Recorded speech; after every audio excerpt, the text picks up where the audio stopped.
What's up, everybody? Happy Tuesday. Hope all you're having a great day so far. Listen, y'all know about the act of food today because this episode was everything I wanted it to be, and then some. Certain parts, not the whole thing, but certain parts was exactly how I wanted it to be, and they delivered. Um, Boy, did they. Listen, I thought the whole Chase finding out about Michael Willow was gonna be another switch and bait. I didn't think he was gonna find out. I was happy. And let me tell y'all something. Austin is a messy bitch. Austin is messy as shit, and I love it. Normally, I would tell Austin go sit down and shut up, mind his business, but I love this. I love mess, and I love how messy Austin was. He was messy to an extent. I mean, he did try to stop Chase from going up them steps. He did, because Austin knew that Michael and Willow was up there doing the Humpty Hump. He knew it. He knew they was doing a horizontal mumbo jumbo. He knew it. He knew they was up there doing the wild thing. He knew, and he was like, "No, I don't think you should go up there," because Austin was definitely being messy. Because for one, he found that shirt, and he was like, "This your shirt?" He knew damn well that.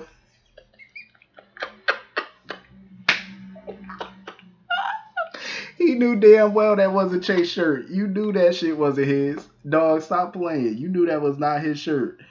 And then he found Michael belt by the. He found the shirt and the belt by the couch. I said, "Lord have mercy."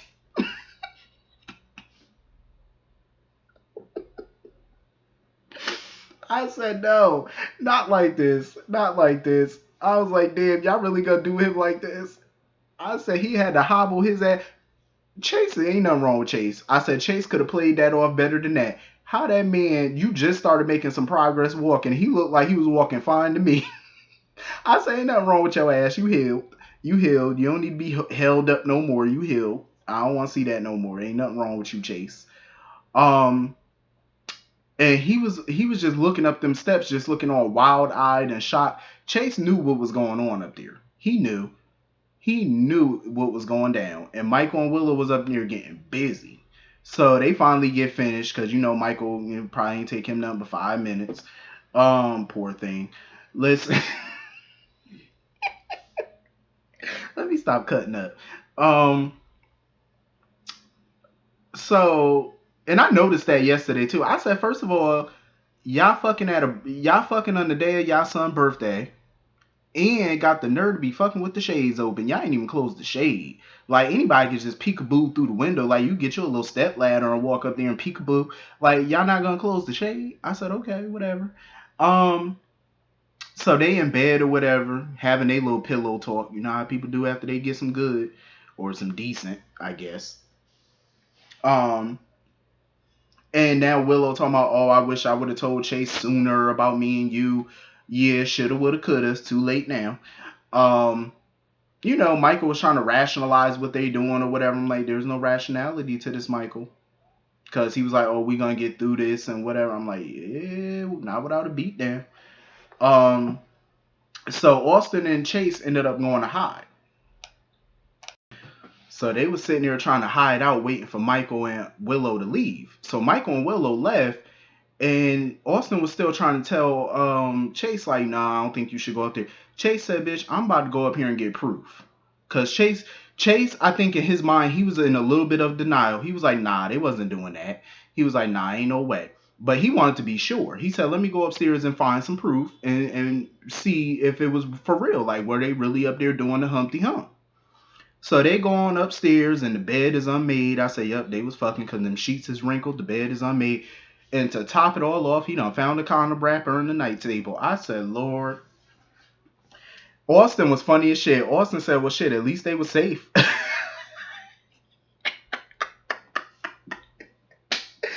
I agree. I said, right, Austin, at least they was protected. You know what I'm saying? At least they kept it safe. I cannot believe they found a condom wrapper on the night table. I said, Lord, and it wasn't even a magnum either. I said, that's even sadder.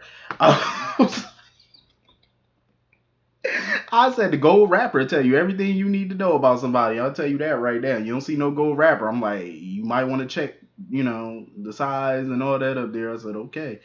Uh, anyway, I felt bad for Chase. Like Chase, he just looked so shocked and wild-eyed and bewildered. He just could not form a sentence at that moment. I think he was just trying to put everything together. And Austin basically was egging him on. Austin was like, listen, when people cheat, they don't cheat out of love. He said a lot of times they cheat just because they want some sex. And I was shocked that, Chase for the moment was defending, Michael. He was giving Michael and Willow the benefit of the doubt. He was defending Willow's character. He was like, no. He said if Michael and Willow slept together, then they did it out of love. They did it because they're in love. Because he knows them. You know what I'm saying? Like, especially Willow. He know their character. He know that they do not have sex just to have sex. If they have sex with somebody, it's meaning behind it. And he knew. He was like, yeah, they're in love with each other. That's why they did this. And Austin just kept egging that shit on. I said, Austin, keep going, Austin. Keep going. Austin is me in that situation. I'm gonna let you get it out. Austin was like, so they betrayed you. What you gonna do about it? And I said, here we go. Because let me tell you something. It looked like Chase was going to forgive for a moment. Like he was going to, talk cordially with them about this. And not be upset. But when Austin said to him, they betrayed you, what are you going to do about it? He looked at that bed and he was no longer shocked. He was no longer wild-eyed. He went from shocked and sad to pissed and angry. And I knew it. I knew it was coming. I said, oh, Lord. I said, it's about to be some hell to be paid around here. Vengeance is a dish best served cold, and I have a feeling he's about to serve it ice cold, Alaska cold. I seen that look on his face. I said, yeah, he's pissed. Some revenge is cometh this way. And I think it's going to be a doozy, too, because I got a feeling he going to milk this injury. He going to make it seem like, oh, he all weak, and he going to play on they sympathy. Oh, he going to play them like a fiddle. I'm here for it. I am so here for it because you want to know why? Chase, Michael and Willow had ample time to tell this man the truth from day one. Y'all let this get so far out of control. You let him sit there and marry this woman, making him think that they had a future, they were in love, knowing you were in love with somebody else, and you could have straight up told him at any given time. Like, why you couldn't just tell him the truth and support him and be there for him as a friend? You know what I'm saying? Like, look at BLQ. She was there for that man as a friend. Y'all could have did the same damn thing. But no, y'all had to put up this front and pomp and circumstance and all these charades and games and shenanigans. And now look, he about to get in y'all ass. And I'm here for it. I really don't understand what Austin's issue with Michael is, because he seemed like he was chomping at the bit to turn Chase against Michael. What is Austin's issue with Michael? Ever since he stepped foot in this town, he been on Michael's ass. Like, what is his problem with him? Like, is he, a different type? Like, did he fuck with a woman of yours or something a couple years ago or something that, we don't know nothing about? Like, did he beat you out of a business deal or something? Like, he bought a clinic or something and fired you and he don't know it? Like, what is the issue? Like, what is your hard on for this man for? Like, come on now. Get it together, Austin. What's your beef? But I'm here for this mess. This was some good drama. I'm here for this. So anyway, moving on from that, Curtis was pissing me off. He was irritating me because I don't understand why he was so surprised and shocked that Jordan wants to save their marriage. Why are you surprised by this?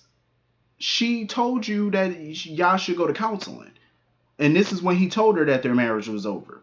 And she wanted to go to counseling. I mean, granted, she gave up pretty easily. I mean, I would have too. Let me tell you something.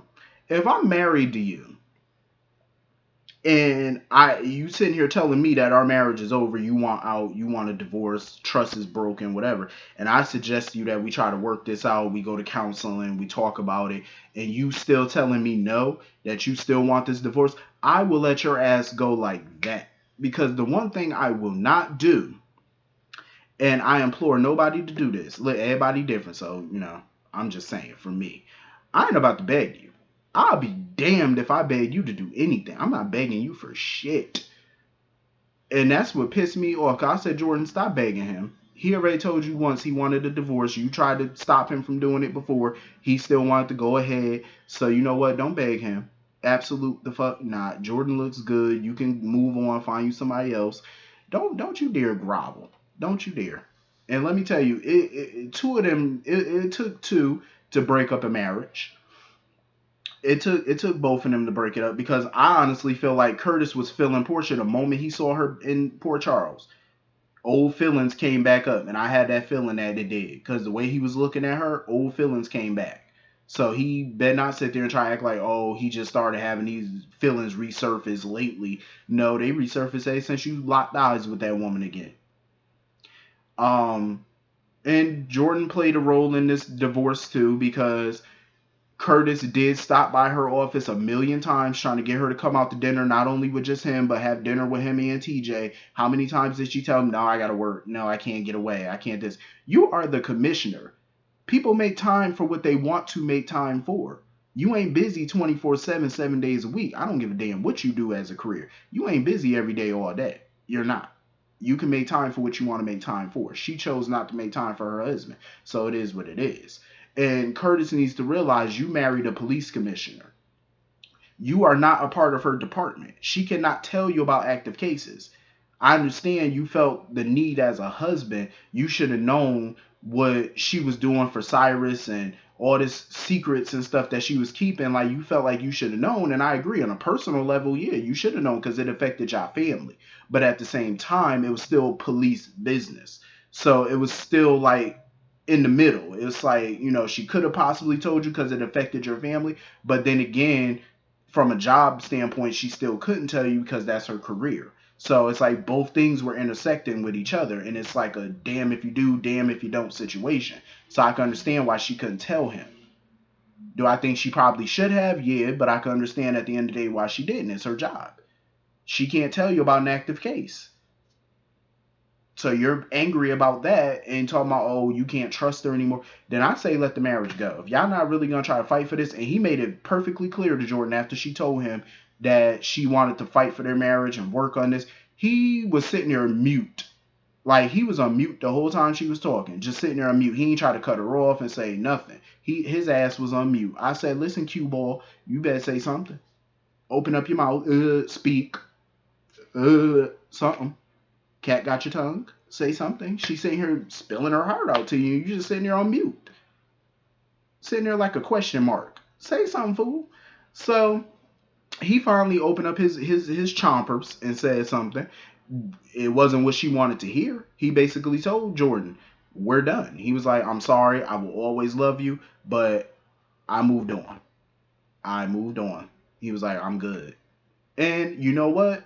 He was being honest. She was being honest. So I felt like, you know what? That conversation between the two of them needed to happen because at the end of the day, it needed to happen. It was their closure. It was their way of closing this out. You know what I'm saying? Y'all don't have nothing else to say. Get these divorce papers and let's do this. I wish that they could have worked it out, but it is what it is. If he's not willing and he's dead set on moving on, arrivederci. Let it go. Jordan, turn around, walk away, cry if you want to, pick yourself back up and go find you somebody new. That's what you do. He moved on. Now it's your turn. Go move on. So anyway, moving on. Speaking of moving on from that. Stella. Lord have mercy. Listen, I understand her heart is in the right place. I get it. But the way that she came down on Portia was so unnecessary in that moment. It was so unnecessary. It was like, why would you come to her place of business, her place of work, and do that so publicly out in the open? You could have said, hey, can I talk to you in private? They have all type of exam rooms, offices. I'm pretty sure Portia has her own office. Y'all could have went to the office and had this conversation. Why did you feel the need to do this so publicly?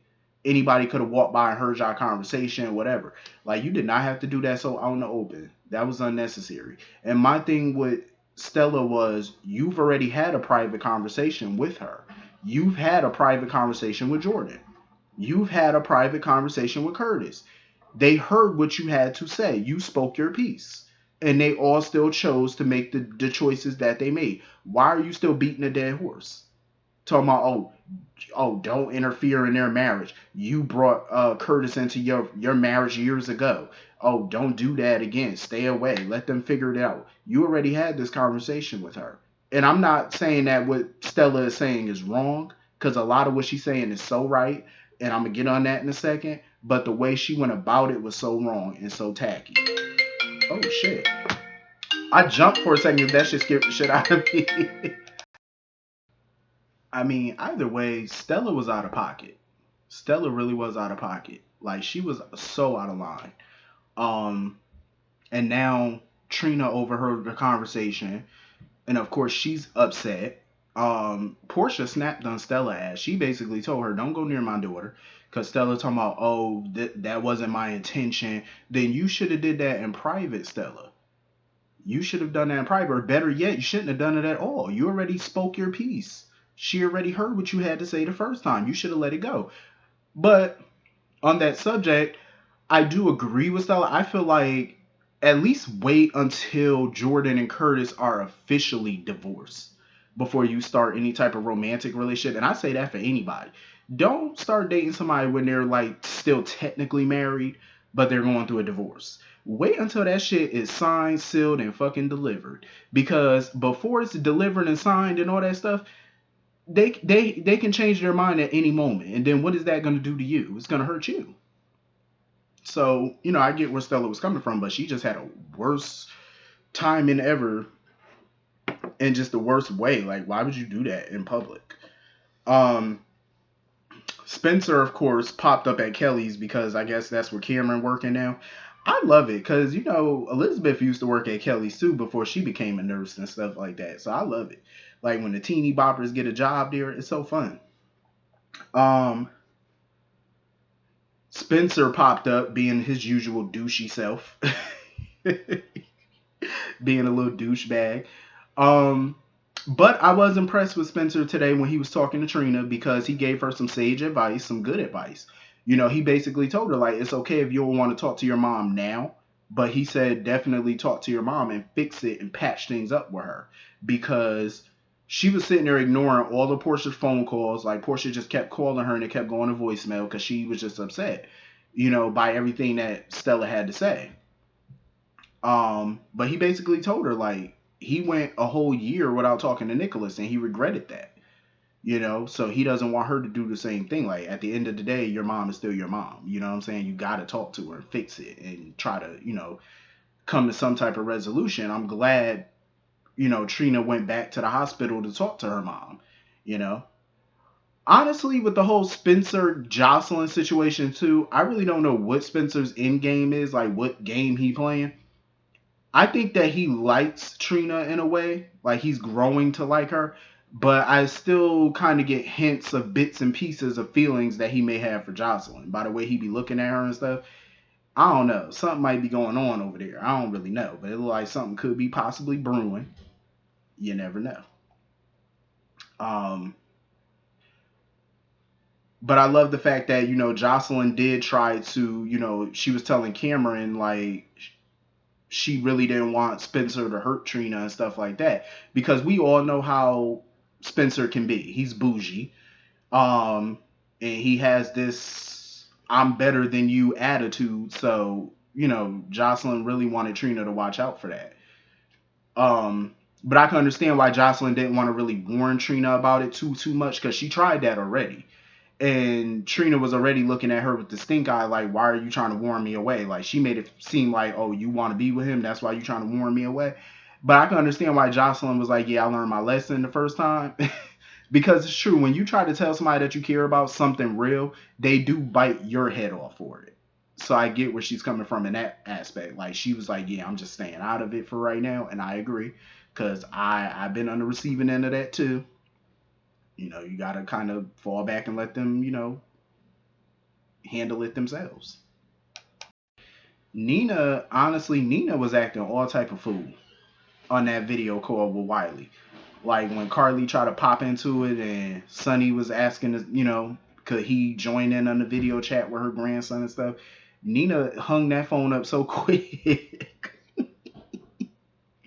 She ended that video chat so quick.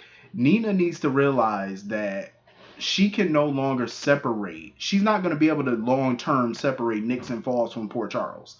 You're not going to be able to do that forever. At some point, both those worlds, boom, they're going to collide.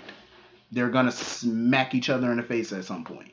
So all she's doing is prolonging the inevitable, because both worlds are going to collide, whether she likes it or not. But she was making it clear to Sonny that she's not thinking about Valentine and all that stuff. And BLQ was asking Valentine the same question, like, does he plan on going to Nixon Falls to go get Nina or whatever? And he was like, no. Like, he was just looking like, yeah, no. Mm-mm. And I agree. I mean, I think Valentine has moved on too. And I feel like he loves Nina. Like, he's always going to have that love for Nina. But he's not in love with Nina. You know what I mean? Like, he's not in love with her. He's always going to have love for her. You know, and I think the feeling is mutual with Nina. But Nina needs to cut the bullshit, because you're about to get found out. I felt bad for Lenny, though. You know, Phyllis updated them that Lenny was still in the hospital for observations and stuff. I feel bad because a part of me feel like he might not make it. Like, I don't know. He might not pull through this, and I'm going to be sad if he go. Because I like the Lenny and Phyllis characters. I really do. But everybody's noticing that Nina was acting real weird on that video call. Like, they're noticing that. She was acting real funny. I'm like, yeah, she ain't going to be able to hide this for too much longer. She could try all she want to. But anyway, that was pretty much the whole episode. Hit the comment section. Let me know what y'all thought about it. I'll see y'all all later. Have a great day. Peace.